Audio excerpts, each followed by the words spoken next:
Frisk, oh Frisk, we were so scared. We did not know if you were going to wake up.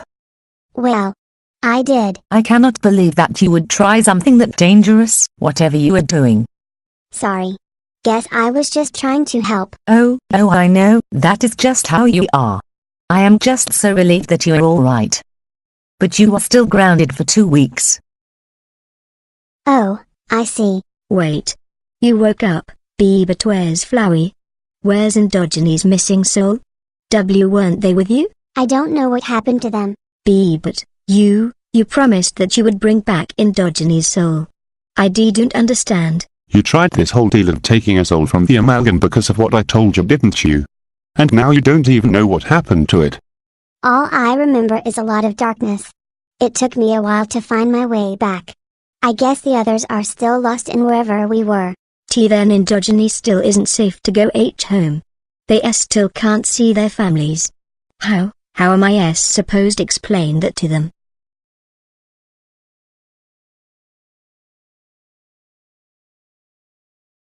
I think we will have to work out something for the amalgam later. It is just important that Frisk is back with us now. I guess you don't have to worry about that flower anymore. Frisk, I'd actually like to keep taking care of this flower, if that's okay with you. I don't want to let this work go to waste, and, well, I'm sentimental. Frisk, was not Flea your friend? You were the one who insisted that we go all the way back up Mount Bed to get him. You were the one always defending him when he was rude or rowdy. Asgore has been working hard to keep his body alive, knowing he was so important to you. If he truly is missing, I do not understand your response. I'm sorry. I'm just still trying to process this. Of course you are. I know this must have been a scary experience for you. What we need now is a big welcome back to consciousness feast. Some of my award-winning spaghetti will set you right as rain. Your spaghetti won an award. Of course. First place Frisk favorite.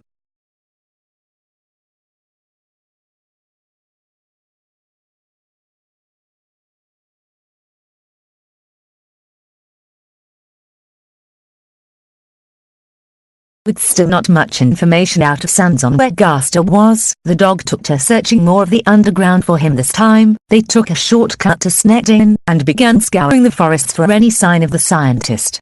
Frisk insisted that they check every room, just to make sure.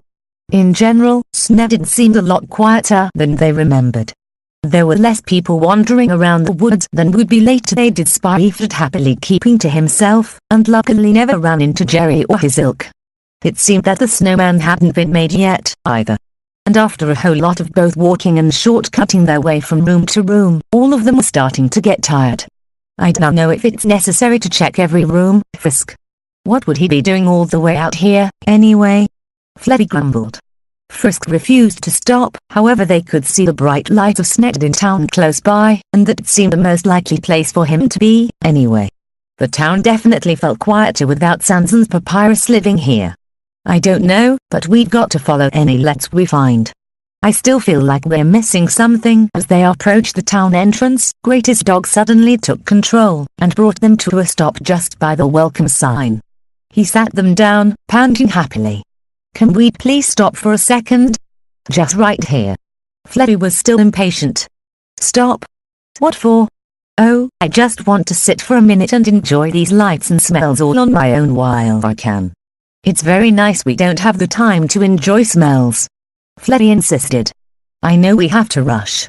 But I just want a little minute. I want to enjoy this before I have to go back to being with all the other dogs again. That stunned both Frisk and Flea into silence. They'd been so busy racing around trying to find Gaster that they'd barely remembered that once they succeeded, they'd have to put everyone's souls back in their proper place, including Greatest Dog with Endogeny. They hadn't even thought to ask about it, and both couldn't help feeling a bit embarrassed. Frisk was the first to speak back up. Is it hard for you? Being stuck together with the other dogs like that, all the time? Oh yes, it's very hard. It hurts a lot, Greatest Dog replied, almost matter-of-factly. Flea sounded more confused than anything. Hey, you know we're the ones that have been hauling your body up and down the entire underground. But you've never tried to fight it or complained about this whole deal, even once. Don't worry, this isn't the same thing as with all of the other dogs. This is more okay. No, I mean if we accomplish this mission and get back home, then you'll have to go back to being an endogeny. If you wanted, you could have tried steering a soft trap at any time just to avoid that. Why aren't you, well, fighting more? Greatest Dog seemed completely confident in his answer. Because I promised the doctor and you that I would help find the lost scientist. I will be brave, and true, and good. There's nothing in the whole wide world better than being a good dog, and not many dogs get a chance at it. The dog wagged his tail a bit at the thought. So I will help the scientist and everyone get home. I will be a good dog. The doctor will be proud of me. And when I'm back with everyone again, they'll all know what we did, and we'll be brave and good together, forever. He looked out at the dimly lit town with fondness. But I want a little minute to be me, if that is okay. Suddenly, rushing in to look for Gaster didn't seem that important to any of them after all. So they sat and watched the town ahead for a little while, quiet in the freshly fallen snow. They recognized the restaurant that everyone frequented, but the name over it reads Smokies instead of Grillby's. Two bear monsters, looking to be cuts and both in striped shirts, tossed snowballs at each other from behind a couple of trees. A hippo-looking monster stepped out of the library, a pile of books in her arms. Close by the inn and the shop, two snowrucks met up, one with a pair of dorky square glasses that Frisk thought they recognized. He presented the other with a bicycle, and must have made some joke about it, as the other snow giggled at him. The dog was right for just a minute. It was nice to stop and watch. Frisk sighed. You really are the greatest dog.